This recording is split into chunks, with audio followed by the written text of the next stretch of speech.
النبي كثير. وهنا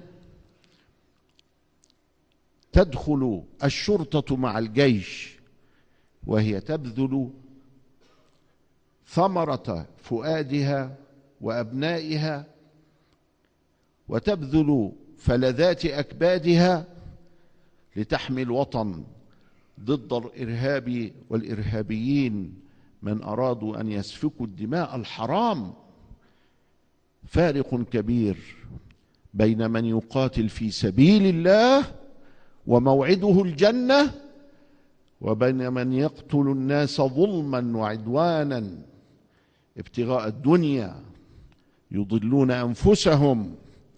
يقول فيهم رسول الله: أسماؤهم الكنى ومنسوبهم القبائل، أحداث الأسنان، سفهاء الأحلام، يقولون من كلام خير البرية لا يجاوز إيمانهم تراقيهم، طوبى لمن قتلهم وقتلوه.